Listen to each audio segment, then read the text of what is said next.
itu apa eskavator? Kan bisa saja Pak pihak. Ya terserah, jangan mengatakan tidak ada, tapi ada suara bukti rekaman, video, bisa dia bawa, dia boleh. Direktur C itu dengan status tanah yang terbayarkan, karena saya dapat.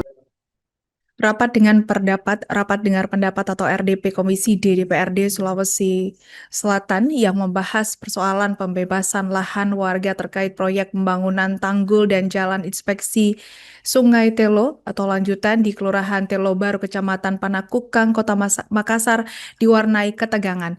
Proyek dengan tanggal kontrak 4 Juli 2025 itu memiliki nilai kontrak 16,8 miliar rupiah, menuai polemik lantaran salah satu warga yang mengklaim ahli waris mengaku lahannya belum diganti rugi. RDP itu berlangsung di kantor sementara DPRD Sulawesi Selatan, Jalan AP Petarani, Kecamatan Panakukang, Makassar pada Rabu 7 Januari 2026. Dipimpin Ketua Komisi D DPRD Sulsel, Kadir Halid, didampingi Sekretaris Abdul Rahman H. Tompo dan sejumlah anggota komisi. Juga dihadiri Miss Nayanti selaku pelaksana tugas atau PLT Kepala Bidang Sumber Daya Air atau SDA di Dinas Sumber Daya Air, Cipta Karya, dan Tata Ruang Provinsi Sulawesi Selatan. Begitu juga Mirda selaku kontraktor dari PT Yosiken Inti Perkasa. Sementara dari kubu ahli waris yang mengklaim pemilik lahan, Roslina 37 tahun dan keluarga didampingi Ismail dari LBH Makassar. Ketegangan muncul saat anggota Komisi D Lukman B. Kadi dipersilahkan menyampaikan pendapatnya oleh Ketua Komisi D Kadir Halid. Mula-mula Lukman melempar pertanyaan terbuka terkait kasus lahan yang terdaftar di letter C. Setelah itu dirinya bertanya ke pihak ahli waris terkait bukti kepemilikan lahan. Menurut Lukman, hal itu perlu ia tanyakan sebab terjadi banyak perbedaan informasi yang disampaikan ahli waris dengan pihak sebelah, yakni dinas. Dirinya meminta kontraktor menarik kata-kata tersebut. Bukti yang diterima sudah diterima dan dilihat saat terima demo, dan dikatakan oleh Misbar dikabarkan hendak membantah tudingan itu dengan meminta izin ke Kadir Halid selaku pimpinan sidang agar diberikan kesempatan untuk berbicara. Namun Kadir Halid lebih dahulu mempersilahkan Roslina selaku perwakilan ahli waris. Setelah itu dan beberapa peserta lainnya berbicara, barulah Kadir Halid mempersilahkan Misdar berbicara. Misdar lantas membantah tudingan yang dialamatkan ke dirinya. Misdar pun meminta bukti jika dirinya pernah mengatakan apa yang dituduhkan. Misdar juga mengaku tidak nyaman dianggap kontraktor yang arogan. Sebelum Misdar menyampaikan bantahan, Lukman izin ke Ketua Komisi dan mengaku mendengar bantahan yang disampaikan oleh Misdar. Lukman pun kembali meminta izin ke Kadir Halid untuk memberikan kesempatan berbicara. Lukman B. Kadi yang dihampiri setelah RDP mengaku tidak emosi saat menyoroti sikap kontraktor. Lukman meyakini alat berat menimbun lahan warga yang belum diganti rugi adalah bentuk intimidasi. Adapun kesimpulan RDP itu adalah Komisi D DPRD Sulsel akan meninjau langsung proyek itu dalam waktu dekat ini. Selain itu, perjalanan proyek lanjutan itu dihentikan sementara hingga persoalan protes warga yang belum diganti rugi dibayarkan atau dinyatakan selesai. Itu tidak ada urusan. Intinya dia yang menjalankan itu apa eskavator. Kan bisa saja Pak pihak. Ya terserah, jangan mengatakan tidak ada, tapi ada suara bukti rekaman, video, bisa dia bawa, dia boleh eskavator, ada semua buktinya. Kalau ada orang yang tidak ada, kami tidak ada kalau ada bukti Pak. Kami tidak masalah jasa. Baik, Pak, semuanya.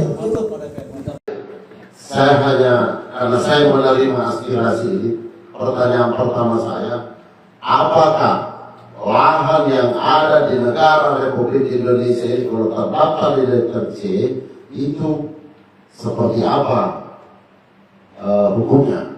Terdaftar bolehnya, artinya ada kepemilikan.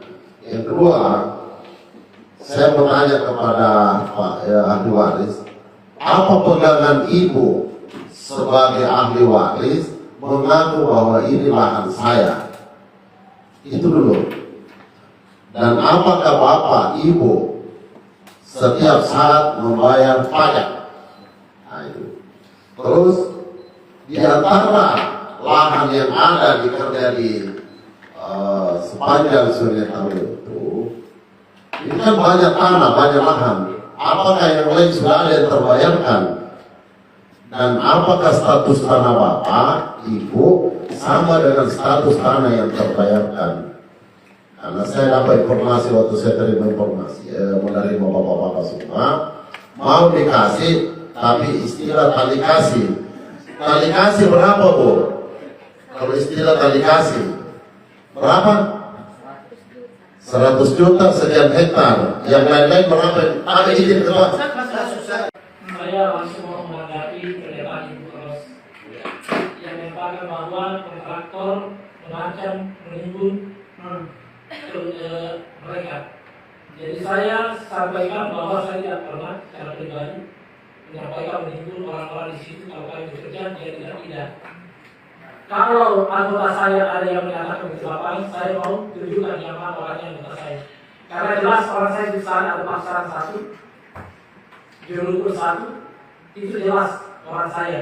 Kalau di luar itu berarti orang saya. Itu Pak. Karena saya tidak nyaman Pak, terutama pernyataan-pernyataan tadi dari Bapak Dewan yang terhormat yang menunjuk kami kontraktor seakan-akan arogan. Saya tidak terima itu Pak. Kami tidak pernah melakukan itu. Terima kasih Pak. Kalau ada buktinya? Ada buktinya itu? Silakan. Kalau ada bukti silakan. Karena anggota saya sangat jelas. Siapa tahu bukan orang saya Pak. Saya mau proses itu. Siapa ya orang ini? Terima kasih. Tadi terbawa emosi saya lihat itu. Begini, jadi saya bukan emosi. Cuma saya tidak sukanya, saya berbicara ini berdasarkan fakta. Ya. Kalau fakta rekaman video itu salah dan bukan orangnya, ya nanti kita konfrontir di lapangan, ya kan? Dan tidak mungkin bukan orangnya kalau bukan punyanya di situ. Paling tidak suruhan dia untuk mengawasi di sana. Tapi kalau kita lihat itu video memang sewenang-wenang begitu. Ya kalau saya melihat ya dengan bukti yang ada, apapun yang terjadi, saya menyatakan itu adalah indikasi penekanan atau intimidasi kepada masyarakat. Itu aja. Nah itu sangat tidak etis. Menurut pribadi saya, Siap. ya menurut pribadi saya. Siap. Nanti kita persoalkan kalau umpamanya dia tidak terima ya, ini kan bukti. Nggak mungkin itu orang ada di situ kalau bukan disuruh, gitu. Siap. Ya, Oke. oke itu aja barang. Bahwa kontraktor mengancam menimbun mereka. Jadi saya Download Tribun X sekarang, menghadirkan lokal menjadi Indonesia.